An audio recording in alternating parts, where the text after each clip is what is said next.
আমার ভবানীপুরে 40,000 কেটেছে, বই গেছে। অর্থাৎ ভবানীপুরে ভোটারদের নাম বাদ দিয়ে আক্রমণ শানিয়েছেন মমতা বন্দ্যোপাধ্যায়। আমিও 8 তারিখে মনোনয়ন জমা দেব, ওরা রাজনৈতিক সৌজন্য দেখায়নি। আর কি বলেছেন মমতা বন্দ্যোপাধ্যায় দেখুন,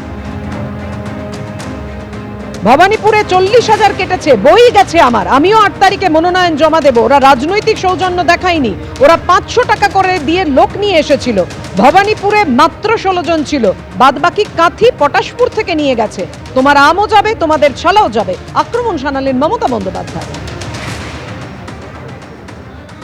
আমার ভবানীপুরে 40,000 কেটেছে, তাতে আমার বয়ে গেছে। জেনে রাখবেন, আমি ওখানে মানুষের আশীর্বাদে ভালোবাসায় 365 দিন থাকি। আমি বসন্তের কোকিল নই। কাজেই আমিও 8 তারিখে আমার নমিনেশন ফাইল করব। ওরা নমিনেশন ফাইল দিয়ে সামান্য রাজনৈতিক সৌজন্যতা দেখায়নি, 500 টাকা করে কিছু লোককে গেরুয়া পরে নিয়ে এসেছিল। লজ্জাও করেন, একটা লোক নেই। ভবানীপুরে মাত্র 16 জন ছিল, বাদ বাকি সব কাঁথি থেকে নিয়ে গেছে, পড়াশুর থেকে নিয়ে গেছে বাসে করে, এগিয়া থেকে নিয়ে গেছে বাসে করে। আমি বলি শুনে রাখো, জবাব এবার তুমি পাবে, তোমার আমও যাবে, তোমাদের আমের ছালাও যাবে। ভালোই হয়েছে, তাহলে উনি এখানে এত খাটছেন কেন? ওনার যা দম্ভ নন্দীগ্রামেও হেরেছিলেন, এবার ভবানীপুরে হাঁটবেন, পাল্টা শুভেন্দু অধিকারী। তাহলে উনি ওখানে এত খাটছেন কেন? বিএলও দের নিয়ে মিটিং, বুথ সভাপতিদের নিয়ে মিটিং, হ্যাঁ এত করার তো দরকার নেই। অমিত শাহজি প্রশাসনে ছিল, লোক লেগলিয়ে দিচ্ছেন, আমার ডোর ক্যাম্পেনিং এ পুলিশ ঢুকিয়ে দিচ্ছেন টি শার্ট পরে, এত কিছু তো করার নেই। অতি দম্বে অত লঙ্কা, অতি মানে চকৌরবা, এই দম্ভ নন্দীগ্রামে দেখিয়েছিলেন। আমার ছোট বোন নন্দীগ্রাম হেরেছেন, আর এবারে ভবানীপুরেও আপনি হারবেন। বুধবার সকাল থেকে জমায়েত শুরু হয়েছিল কালিয়াচক 2 নম্বর বিডিও অফিসে। প্রথম সারিতে ছিলেন মহিলারা। একসময় বিডিও অফিসের ভিতরেও তারা ঢুকে পড়েন, পরে কেন্দ্রীয় বাহিনী তাদের বের করে দেয়, কিন্তু তারপরেও তারা এলাকা ছাড়েননি। শেষে রাতে যখন বিচারকরা পুলিশের ঘেরাটোপে বেরোচ্ছেন, তখনও সেখানে দাঁড়িয়ে প্রচুর বিক্ষোভকারী। সামনে আসা একাধিক ভিডিওয়ে দেখা গেল এমনই ছবি।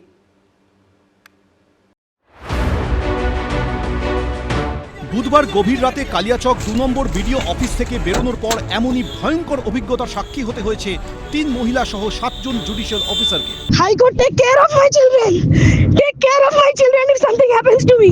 তবে শুধু রাস্তাতেই নয়, বুধবার সকাল থেকেই বিক্ষোভকারীরা জড়ো হতে শুরু করেছিল কালিয়াচক 2 নম্বর বিডিও অফিসে। বুধবার দিন হয়েছিল, রাস্তা ঘেরা হয়েছিল, এসছিলাম চলে গেছে বাড়ি, একটা ঢোকা যায়নি। কেন ছিল, ভিড়টি ছিল, মানে ঘেরা হয়েছিল, ব্লক, সিচুয়েশন একটু সেন্সিটিভ ছিল। কিরকম ছিল বুধবার সকালে কালিয়াচক 2 এর বিডিও অফিস চত্বরের পরিস্থিতি? ইতিমধ্যে সামনে এসেছে সেই ছবি। সাইড থেকেও ঢোকার চেষ্টা করছে, গেটটা না থাকলে সব ঢুকে যেত। প্রত্যক্ষদর্শীদের দাবি, ভোটার তালিকা থেকে নাম বাদ যাওয়ার প্রতিবাদে বুধবার সকালে এসে প্রথমে বিডিও অফিসের গেটে জড়ো হয় মহিলারা, পরে আসেন পুরুষরা। হাতে জাতীয় পতাকা নিয়ে শুরু হয় বিক্ষোভ। কিছুক্ষণের মধ্যে সামনের গেটে জড়ো হয়ে থাকা মহিলারা ঢুকে পড়েন বিডিও অফিসের ভিতরে।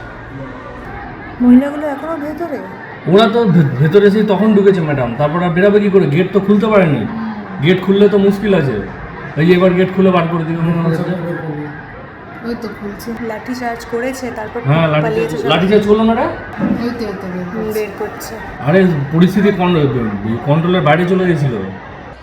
এরপর সময় যত এগোতে থাকে তত ভিড় বাড়ে বিডিও অফিস চত্বরে, অথচ পুলিশের পাশাপাশি সেখানে মোতায়েন ছিল কেন্দ্রীয় বাহিনীও। এখানেই প্রশ্ন, বিক্ষোভকারীদের সংখ্যা যে বাড়ছিল তা দেখে পরিস্থিতি কোন দিকে যেতে পারে তা কেন আজ করতে পারলেন না প্রশাসনের কর্তারা?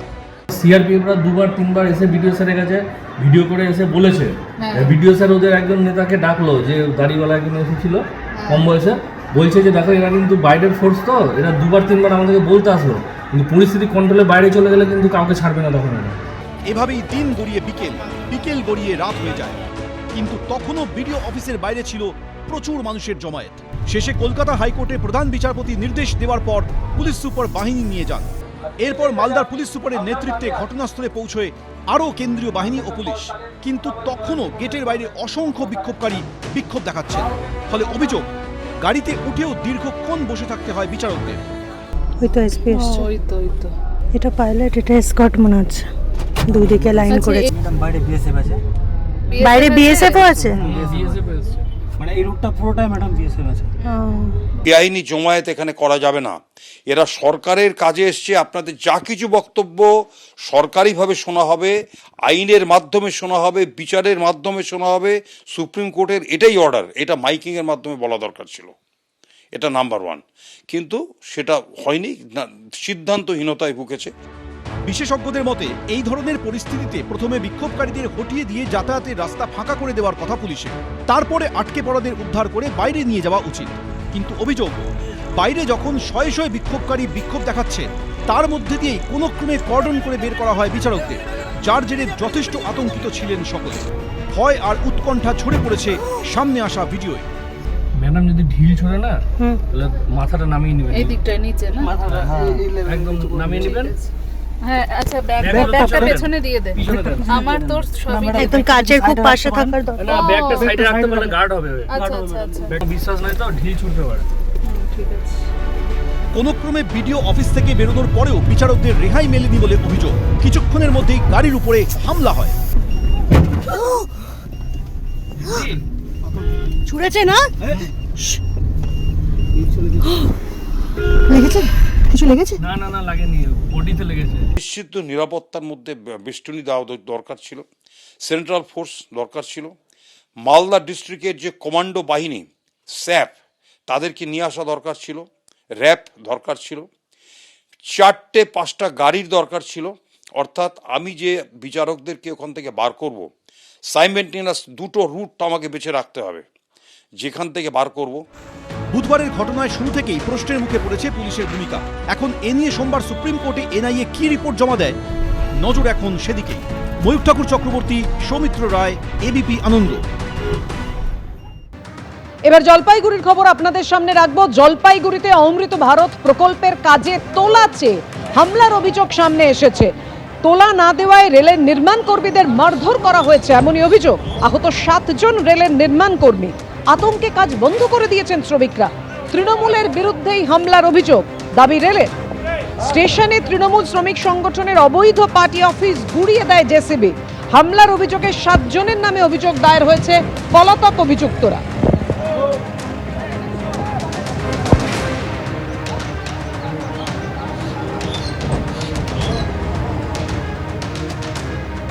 রেল কর্তৃপক্ষের যেটা অভিযোগ, আমরা দেখতে পাচ্ছি এই রোড স্টেশন চত্বরের ভেতরেই অবৈধভাবে একটি পার্টি অফিস গড়ে উঠেছিল, যেখানে লেখা ছিল আইএনটিটিউসির পার্টি অফিস। এই অফিস থেকেই কিন্তু দুষ্কৃতীরা তাণ্ডব চালায় বলে এমনটাই কিন্তু বলছে রেল। এই মুহূর্তে আমরা দেখতে পাচ্ছি যে রোড স্টেশন চত্বরের ভেতরেই একটি পার্টি অফিস, যেটা রেলের পক্ষ থেকে পুলিশের হস্তক্ষেপে এখানে কিন্তু পার্টি অফিসটাকে ভাঙা হচ্ছে।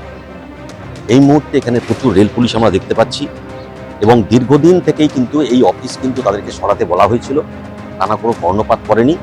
তারপর গত পরশুদিন রাত্রে এই দুষ্কৃতী হামলার পর রেল পুলিশের হস্তক্ষেপে এবং রেলের হস্তক্ষেপে এই কিন্তু অবৈধ পার্টি অফিস যেটা ছিল সেটাই কিন্তু ভেঙে ফেলা হচ্ছে রেল পুলিশের পক্ষ থেকে।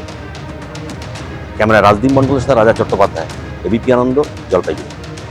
এবিপি আনন্দ, এগিয়ে থাকে, এগিয়ে রাখে।